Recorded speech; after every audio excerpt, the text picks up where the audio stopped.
ভালো লাগছিল। কালকেও একটা সৎসঙ্গ বলছিলাম যে ঠাকুরকে আমরা এতটুকু উপলব্ধি করতে পারছি তো। ঠাকুর তো তথাকথিত একটা দেবতা না। ঠাকুর কি দেননি, তাকে কি বলা যায়? শুধুমাত্র আমরা অবতার অমুক তমুক হয়তো বলি। তিনি সাহিত্য বিজ্ঞানী, শাস্ত্রবিদ, কোন দিকে তিনি না? এই যে স্বাস্থ্য সদাচার বইটা পড়া হচ্ছে, স্বাস্থ্য সদাচার বইটা করোনার পর থেকে বেশি করে পড়ছি। এই বইগুলো আমরা বিশেষ করে মায়েদের বলছি যে সবাই পড়তে হবে। মায়েদের বিশেষ করে লাইন বাই লাইন নিজে বইটা কিনে বাড়ি বসে পড়তে হয় এবং চিন্তা করতে হয়। ঠাকুর বলছেন, সদাচারে বাঁচে বাড়ি, লক্ষ্মী বাঁধা তার ঘরে। সদাচারে রত নয়, পদে পদে তার ক্ষয়। ছোট্ট দুটো কথা। সদাচারে বাঁচে বাড়ি, লক্ষ্মী বাঁধা তার ঘরে। লক্ষ্মীর ওই বৃহস্পতিবারে বাজারে সবচেয়ে সস্তা মিষ্টিটা দিয়ে পুজো করলে লক্ষ্মী যে থাকবে তা না। তবু একটা নিষ্ঠা আছে, বৃহস্পতিবারে লক্ষ্মী লক্ষ্মী করি। এই হচ্ছে ব্যাপার। সদাচারে বাঁচে বাড়ি, লক্ষ্মী বাঁধা তার ঘরে।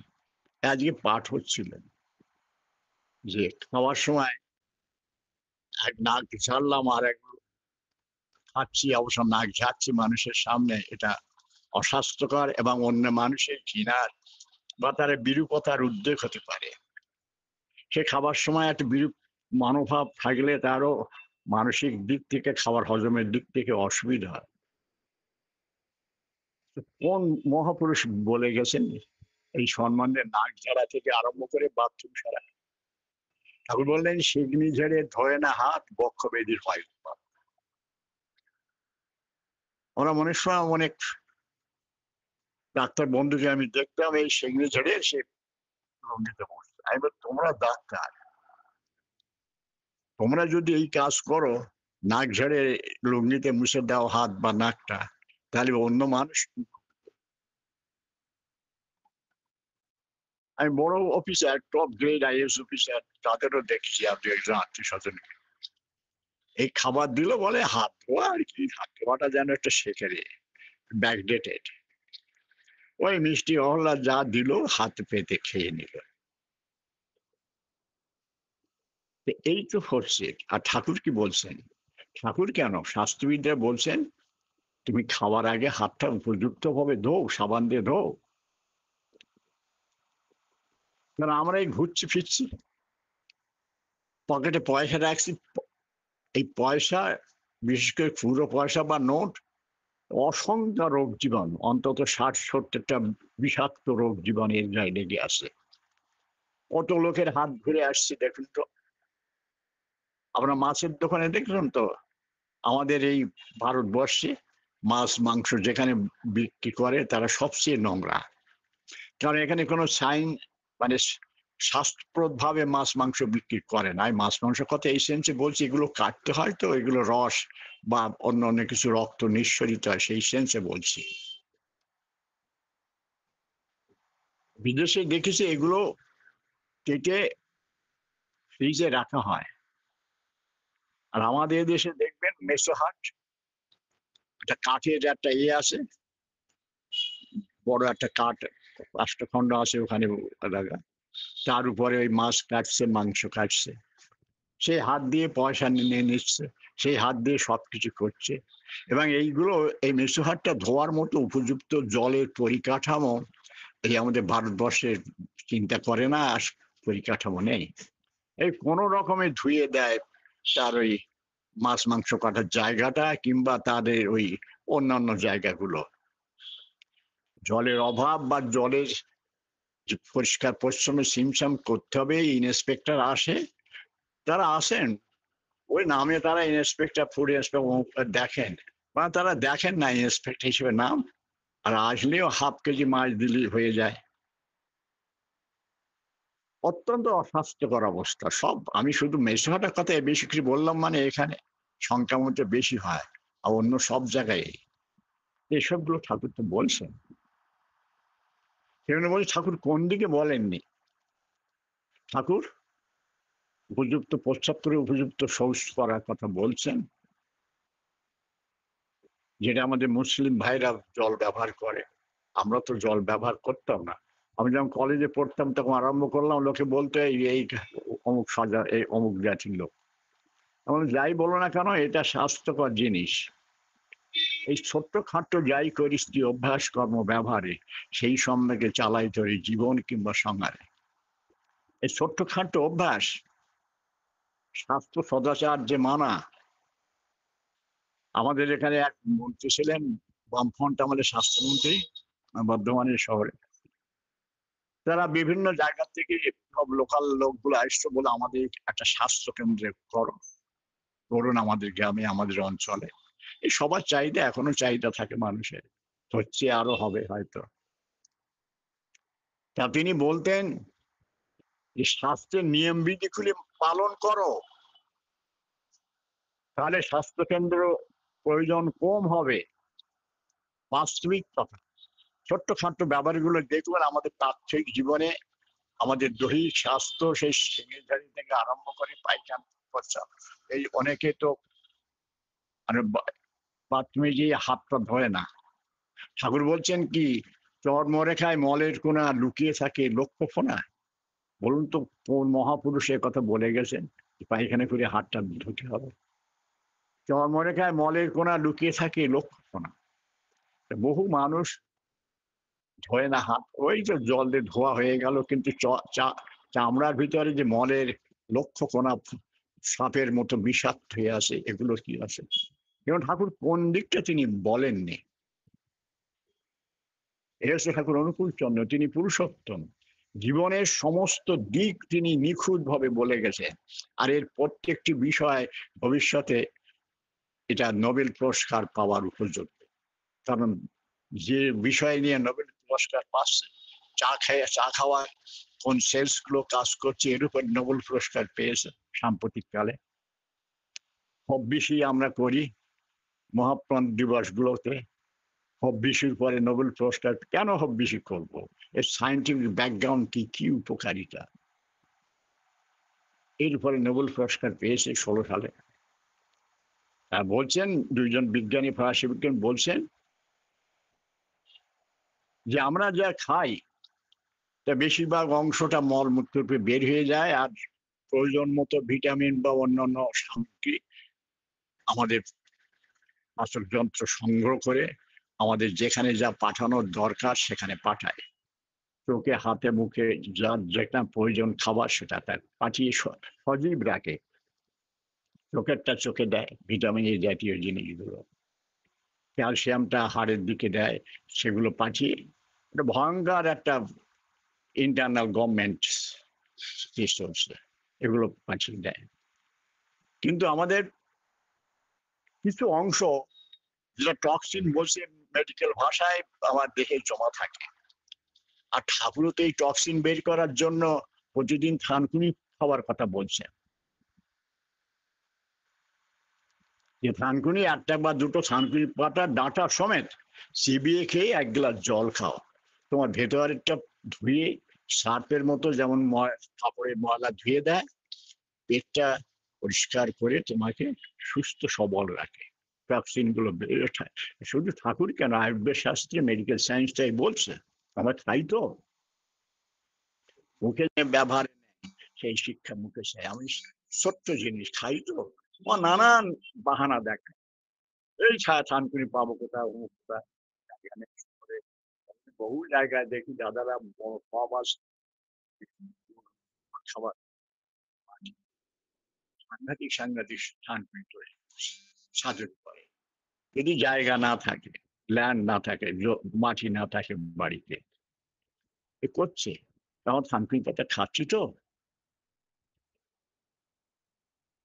এটা আমার দীক্ষার সময় এটা খাও সেটা খাও বলিনি, ওই একটা জিনিস খাওয়ার কথা বলি।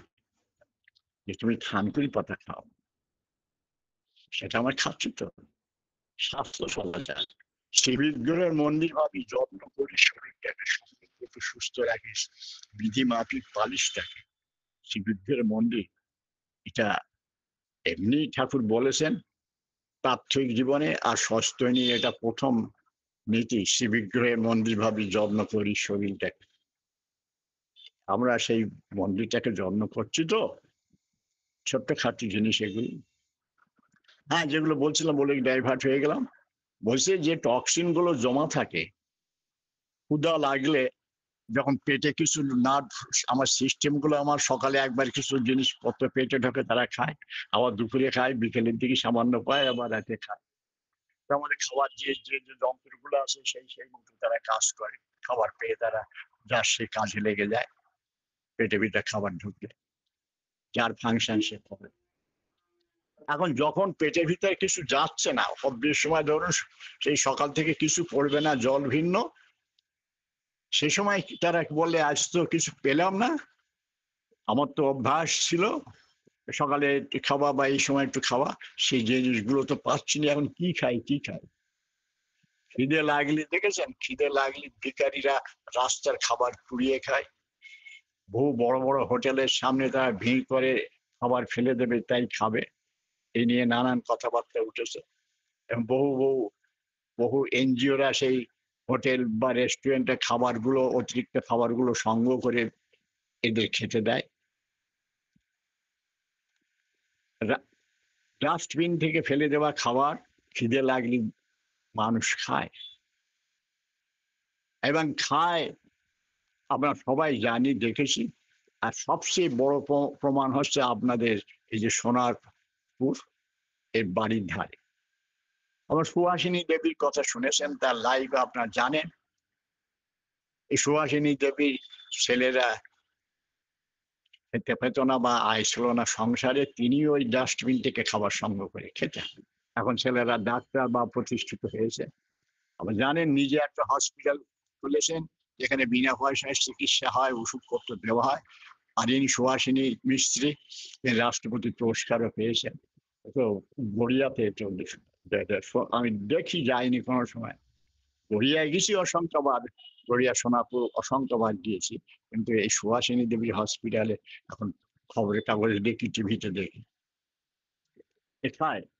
তেমনি আমার পেটের ভিতরে কিছু না থাকলে আমার সেলসগুলো, আমার ভেতরে যেসব ডাস্টবিন মানে পড়ে থাকে, প্রতিদিনের ময়লা কিছু জমছে, যেমন ঘরের আমরা কাগজ টুকরো একটু কোনো একটা পাত্রে ফেলি, ডাস্টবিন সেইগুলো খেয়ে নেয়। এই ডাস্টবিনে ময়লাগুলো, পেটের ডাস্টবিনে ময়লাগুলো খেয়ে আমাকে সুস্থ করে। সেই জন্য ঠাকুরও বলেছেন যে সপ্তাহে, মাসে একদিন অন্তত অবিষণ্ণ করা ভালো। আর তার উপর নোবেল পুরস্কার পেয়েছে PhD করে। কেন? হব্বিষিক উপকারী। তাও ঠাকুর যে নীতিগুলো বলছে, সেগুলো প্রত্যেকটি জিনিস আমার সুষ্ঠুভাবে পালন করা দরকার। ঠাকুর এই যে বললেন, ওই ঠাকুর বহুদিন আগে বলেছেন 1943-তে হিরাল চক্রবর্তী যাকে বলেছেন, হিরালদা আপনি কলিকাতা প্রত্যেকটি ওয়ার্ডে শাখা সৎসঙ্গ খুলে দিন, প্রথমে অস্থায়ী হবে, প্রয়োজন হলে নিজস্ব জমির পর খুলে দিন, সমস্ত সৎসঙ্গীদের একত্রিত করুন, সেখানে ডাক্তার, উকিল ইত্যাদি এদেরও যোগাযোগ রাখুন। এখন যেমন উপজেলা কেন্দ্রের কথা বলছে যে লোকাল ডাক্তার, উকিল ইত্যাদি এদের সাথে যোগাযোগ রাখুন, নিজেরা যারা আছে তারাও থাকবেন, অন্যদেরও যোগাযোগ রাখবেন। কারণ জীবন চলার পথে ডাক্তার আর উকিলটা প্রয়োজন হয়, ঝামেলায় পড়লে উকিল আর অসুস্থ হলে ডাক্তারের প্রয়োজন হয়। তবে বলে গেছেন উপজেলা কেন্দ্র পরম পূজ্য দাদাই স্থাপন করেছিলেন, আমার এখন সব ভুলে গেছি নানান কাজে। এর প্রত্যেকটি মানুষকে খোঁজ খবর নেওয়া। আমরা তো দীক্ষার সময় প্রতিজ্ঞা করেছি, আমি আরো সংকল্প করিতেছি যে অধ্যয়িত আমার পারিপার্শ্বিক ইষ্টভেতার আপদে বিপদে যথাসাধ্য অর্থবাদ বাস্তব কর্মে সাহায্য করিবার জন্য বদ্ধপরিকর হইলাম। এটা আমি প্রতিজ্ঞা করেছি। যে আমার গুরু ভাই বা প্রতিবেশী আপদে বিপদে অর্থ বাক বাস্তব কর্মে, অর্থ দিয়ে হয়, বাক দিয়ে হয় বাস্তব কর্ম। বাকও বড় সাহায্য। মানুষের একটু সান্ত্বনা, একটু সহানুভূতি, একটু ভালোবাসা, একটু আন্তরিকতা সাংঘাতিক সৃষ্টি করে। আমার সেটাও পারি না। দুঃখ, যন্ত্রণায়, ব্যথা, ডিপ্রেশনে মানুষের একটু সাহস দেয় যে দাদা বা মা আপনি ঘাবড়াবেন না, আমরা আসি। আর একটু ভয়, একটু ভালোবাসার কথা, একটু আন্তরিকতা কথা, দরদিকতা, অন্তরে অন্তর যোগ করার কথা। অন্তরে অন্তর যোগ করা, তা না হলে কৃত্রিম পণ্যে ব্যর্থ হবে গানের পশলা, রবীন্দ্রনাথ বলেছেন। তা আমরা সেটাও করতে আমাদের কষ্ট। আর সেটা করতে গেলে ঠাকুরের একটু ভালোবাসা লাগে। ঠাকুরকে ভালোবাসলে আমার যারা প্রতিবেশী মানুষকে ভালোবাসতে পারে, অন্তরে অন্তর যোগ করা, তা না হলে কৃত্রিম পণ্য। ঠাকুর বলছেন যে প্রত্যেক দিন অন্তত তুমি একটি মানুষের জন্য কল্যাণকর কিছু করো। ঠাকুর বলেছেন সেবা বিধানা গ্রন্থে, আমরা পড়ছি, মানছি কি? তুমি যেদিন না করলে সেদিন তোমার তহবিলে সাত্তত পাওনা কিছু জমলো না। আমার সাত্তত চল্লার, শুভ চল্লার যে আমার তহবিল আছে, সেখানে আমি প্রতিদিন যদি একটা মানুষের জন্য কল্যাণকর কিছু না করি, ঠাকুরের কথা আমরা পাচ্ছি কি তাই করতে? ঠাকুর কি বলছেন? আমাদের তেমন তর চলতে হবে। সে আসলে বলেন না তোমার ঠাকুর কেমন? ঠাকুরকে দেখিনি বা ঠাকুরের কথা বা এই যুগের মানুষ ঠাকুর তো বহুদিন বিগত দেখেননি। তা বলছে এই আমাকে দেখো, মানে আমি যেমন মানুষকে ভালোবাসি, মানুষ আমাকে ঘৃণা করলেও, আমার বিদ্রুপ করলে তাকেও আমি ভালোবাসি, সেটা আমি মনে করি না। আর সেই তো ক্যারেক্টার, সেই ক্যারেক্টার আমরা তো পরিষ্কার বলছেন সৎ বিধানা গ্রন্থে, অনেকবার অনেক আলোচনা হয়েছে। যাকে ভালোবাসে আমি, সে আমাকে ভালোবাসে, খাতির করে, তার সঙ্গে আমি খাতির করতে পারি। তাই খাওয়া দাওয়া ইত্যাদি বেড়ানো এসব করতে পারি। যে আমার প্রশংসা করে তার সঙ্গেও চা বিস্কুট খাওয়া বেড়ানো আড্ডা মারতে পারি।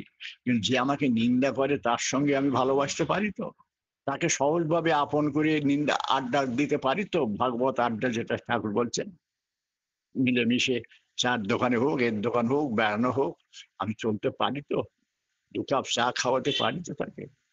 যদি না পারো তোমার ঠাকুর ধরা ভিটা, এই ঠাকুরের কথা সদ্বিধানা গ্রন্থতে বলছেন। আর সদ্বিধানা গ্রন্থটা পড়তে বলছেন। পরম পূজ্য দাদা বারবার বলেছেন যে কর্মীরা বিধানা গ্রন্থ পড়ুন। হিউম্যান বিহেভিয়ারের উপরে পৃথিবীর বিখ্যাত বই। আমি অনেকবার এখানে বলেছি, ঠাকুর তো ডেল কার্নেগির বইটা পড়তে বলছেন, হিউম্যান বিহেভিয়ার।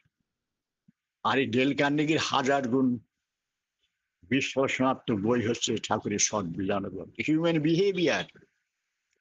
সবচেয়ে আমাদের বড় জিনিস অভাব, হিউম্যান বিহেভিয়ার, মানুষের সাথে ব্যবহার। আর এর উপরে মানুষ সাফল্য লাভ অর্জন করে। এই বড় বড় শিল্পপতি দেখেছেন, যারা পৃথিবী বিখ্যাত শিল্পপতি, বছরে একবার বের হয়ে ফার্স্ট সেকেন্ড থার্ড হয়েছে তাদের সম্পদের দিক থেকে। সারা পৃথিবীতে তারা ব্যবসা, বিভিন্ন রকমের ব্যবসা করছে। এরা তো বড় ইঞ্জিনিয়ার, বড় তা না, মানুষকে পরিচালনা করার ক্ষমতা আছে। ঠাকুর বলছেন আমাদের কর্মীদের তুমি কাঠগম্ভীর হতে যেও না। আমি মানুষের সঙ্গে মিশলাম, আমি একটা অমুক শিক্ষা দীক্ষা পদমর্যাদা একটা বড়, আমি একটা সৎসঙ্গের দিকেও অমুক তমুক আছি। কাঠ গম্ভীর হতে যেও না, তুমি মানুষের সাথে সহজভাবে মেশো, হাসি মুখে আমার সেই Charles Schwab, Andrew Carnegie chief executive officer বলতেন, আমার একটা হাসির মূল্য 10 লক্ষ ডলার। বিশিষ্ট বিশিষ্ট সব যারা ব্যবসাদার, অর্গানাইজার বা কোম্পানি মালিকরা, এরা বলে যে আমরা ইউনিভার্সিটি তথাকথিত ইন্টেলেকচুয়াল দিচ্ছি, যারা হাসতে, যে মেয়েরা সুন্দর হাসতে পারে তাদের আমরা এমপ্লয় করি বেশি। কারণ হাসি তোমাকে মাল বিক্রি করাবে। হাসি হিউম্যান বিহেভিয়ার, তুমি কাউন্টারে গেলে হিউম্যান বিহেভিয়ার যদি আপ পাও না পাও, তুমি সে মাল কিনবে না। সেই 500 হোক আর 5 লাখ হোক, 5 কোটি হোক, হিউম্যান বিহেভিয়ার, হাসি মাখাবো। যেমন ছোট্ট একটা গল্প বলি, যদিও ডেল কার্নেগি বলছে তার বইতে, বলতে আপনি তো বউর সঙ্গে ভর করেন, অনেক দিন হয়তো বিয়ে হয়ে গেছে, 10 বছর 15 বছর হয়ে গেছে। তো যখন বিয়ে করেছিলেন তখন তো তার রূপে গুণে কত মুগ্ধ হয়েছিলাম, কত রোমান্টিক কথাবার্তা বলছেন, এমুক তমুক, তুমি এই তুমি সেই ইত্যাদি বলতেন। এখন তো অনেক দিন হয়ে গেছে, এখন কি তার 15 দিন প্রশংসা, কতদিন তার প্রশংসা করেন না? না, এই তরকারি খারাপ হলে বলেন এই খারাপ হয়ে গেছে, আর ভালো হলে তো বলেন। বাড়িতে একটা কাজকর্ম ঠিক মতো, 1 মিনিট,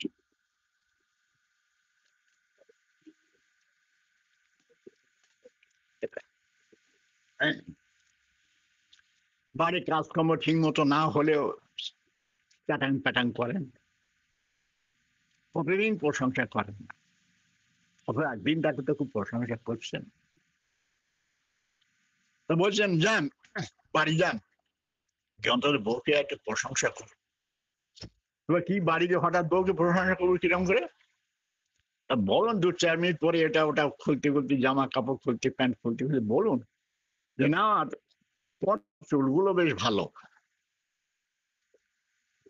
আচ্ছা, তাও বউ হয়তো না না বয়স হয়ে গেছে, অনেক চুল পড়ে গেছে, তখন আপনি বলতে পারেন পড়ে গেলেও এখন যা আছে খুব সুন্দরী দেখা।